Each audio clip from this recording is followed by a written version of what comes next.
Tetapi terkait kasus Hasto Kristanto yang konon katanya suap menyuap 400 juta sampai 600 juta itu bahkan dicari-cari sampai seperti ini kan juga sangat lucu sekali. Seharusnya yang dicari-cari sampai ke akar-akarnya itu yang korupsi triliunan, tidak mandek kepada tersangka yang cuma hanya 9 orang misalkan. Pastinya melibatkan ratusan orang, bisa ribuan orang. Kalau misalkan dicari bener-bener seperti KPK mencari terkait Harun Masiku ini, siapapun yang terlibat dicari. Pasti juga kasus di Pertamina, kasus BTS pastinya tidak hanya melibatkan orang yang sedikit, pasti sangat banyak sekali.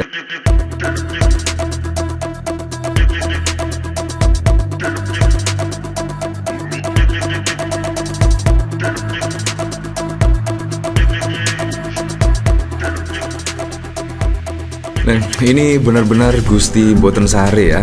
Pada saat lalu, hakim ini adalah yang memimpin sidang pra-peradilan dari Hasto Kristanto. Sangat jelas pada saat lalu ya, dipimpin oleh Hakim Juyamto pada saat lalu. Nah, pada saat lalu juga pra-peradilan Hasto Kristanto itu tidak diterima. Tidak diterima dengan alasan ya Anda tahu sendirilah, sungguh mengejutkan sekali ya. Kalau kita lihat dari proses pra-peradilan itu ya seharusnya diterima lah, tetapi pada saat lalu tidak diterima. Ini sangat mengejutkan dan ternyata selang beberapa minggu kemudian ada pemberitaan seperti ini. Penampakan 3 hakim pemberi vonis lepas korupsi migor saat ditangkap Kejagung. Rekap jejak Juyamto tersangka suap perkara CPO, terima 7,5 M pernah tolak pra-peradilan Hasto Kristanto. Nah, bayangkan ya kalau sekelas hakim bisa menerima suap dan lain sebagainya, otomatis lah perjalanan proses persidangan untuk menuntut keadilan itu juga akan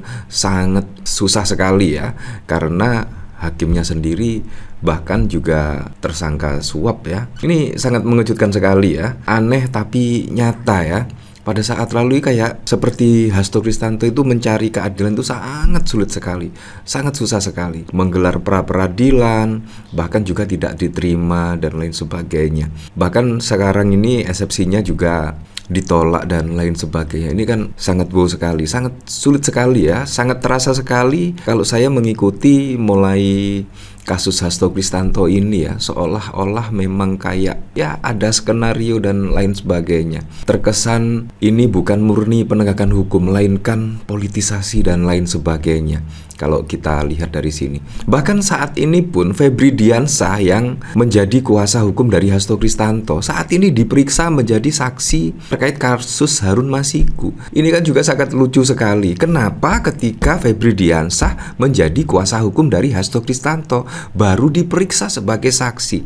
Pada saat lalu digeledah ruang atau kantor dari Febri Diansah. Kenapa ketika Febri Diansah menjadi tim kuasa hukum dari Hasto Kristanto baru diperiksa? Seolah-olah itu memang mengganggu perjalanan sidang dari Hasto Kristanto. Menurut saya seperti itu. Ada skenario apa ini ya? Terkesan ya Anda tahu sendirilah. Tiba-tiba Febri Diansah diperiksa sebagai saksi terkait Harun Masiku.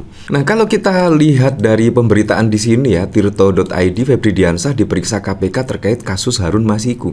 Padahal sebelum Febri Diansah menjadi kuasa hukum dari Hasto Kristanto, bahkan nama Febri Diansah itu tidak ada sangkut pautnya ya terkait Harun Masiku dan lain sebagainya. Tapi ketika menjadi kuasa hukum dari Hasto, wah, seolah-olah itu dicari-cari. Bahkan sampai Joko Chandra pun dicari-cari. Saya kadang-kadang juga penasaran ya, kalau misalkan kasus di Pertamina yang konon katanya merugikan negara hampir 1.000 triliun, kalau misalkan dicari-cari sampai ke akar-akarnya, itu pastinya juga melibatkan orang banyak. Kalau dicari-cari bener loh, kalau dicari-cari bener. Tetapi terkait kasus Hasto Kristanto yang konon katanya suap menyuap 400 juta sampai 600 juta itu bahkan dicari-cari sampai seperti ini kan juga sangat lucu sekali. Seharusnya yang dicari-cari sampai ke akar-akarnya itu yang korupsi triliunan, tidak mandek kepada tersangka yang cuma hanya 9 orang misalkan, cuma 10 orang. Pastinya itu juga permainan yang sangat besar sekali, pastinya melibatkan ratusan orang. Menurut saya bisa ribuan orang di kasus Pertamina itu ya. Kalau misalkan dicari bener-bener seperti KPK mencari terkait Harun Masiku ini, siapapun yang terlibat dicari. Pasti juga kasus di Pertamina, kasus BTS pastinya tidak hanya melibatkan orang yang sedikit, pasti sangat banyak sekali. Kalau benar-benar penegakan hukum ini serius ditumpas sampai ke akar-akarnya kasus ini ya. Komisi Pemberantasan Korupsi KPK memeriksa advokat Febri Diansah sebagai saksi kasus suap pergantian antar waktu PAW dengan tersangka Harun Masiku dan advokat Denny Tri Istiqomah pada 14 April. Mantan juru bicara KPK ini hadir di Gedung Merah Putih KPK sekitar pukul 9.45 dengan mengenakan baju batik berwarna coklat. Febri mengatakan kehadirannya ini sebagai bentuk penghormatan kepada KPK. Katanya kehadirannya hari ini merupakan penjadwalan ulang dari panggilan sebelumnya. Sekarang saya datang untuk memenuhi panggilan tersebut sebagai sikap menghargai dan menghormati lembaga KPK, kata Febri kepada wartawan pada 14 April. Meski begitu, dia mengaku belum mengetahui alasannya dipanggil sebagai saksi untuk Harun Masiku dan Doni. Saya nggak tahu, kan pemeriksaannya belum dilakukan, ujar Febri. Hingga saat ini KPK pun menjelaskan mengenai materi pemeriksaan yang akan digali dari Febri. Diketahui saat ini Febri menjadi kuasa hukum dari Sekjen PDIP Hasto yang merupakan terdakwa dalam kasus suap ini.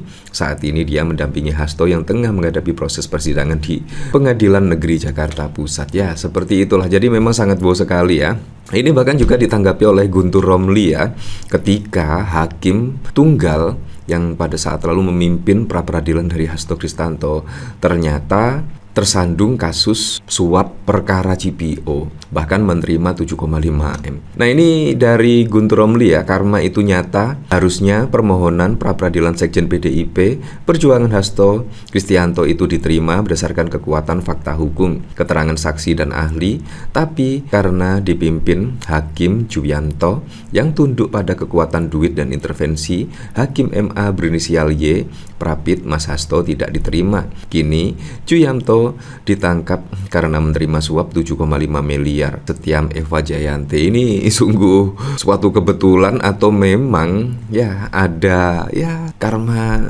kasus inilah, karena baru saja pada saat lalu pra-peradilan Hasto Kristanto tidak diterima, tiba-tiba Hakim Jumianto ditersangkakan karena menerima suap perkara CPO 7,5 miliar ya. Ini sangat wow sekali lah, sangat wow sekali. Nah dari sini saya juga penasaran, kira-kira komentarnya seperti apa ya? Masa depan penegak hukum semakin suram dan gelap. Iya, levelnya baru bisa swalayan, memuaskan diri, semua maunya tur-tur. Belum tentu karma, bisa jadi balas dendam dan warning buat hakim-hakim yang sedang mengadili Hasto. Apaan sih kok dibolak-balik gini ya? Berarti Pak Hasto kena karma juga tuh, ditolak karena nggak ada duitnya. Hakim korupsi dihukum mati saja. Ya seharusnya hakim korupsi itu tuntutannya harus berat ya. Mental hakim korup itu jauh dari mulia dan perpanjangan tangan Tuhan.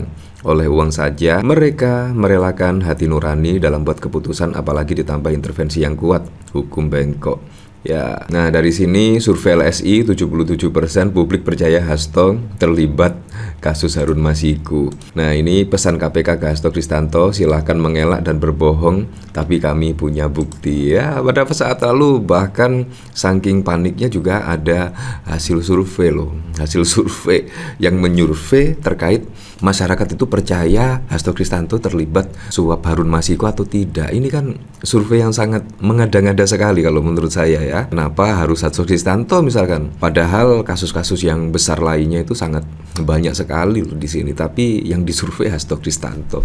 Ini kan sungguh lucu sekali ya. Ya tapi memang kita kembalikan lagi ke masyarakat menilainya seperti apa.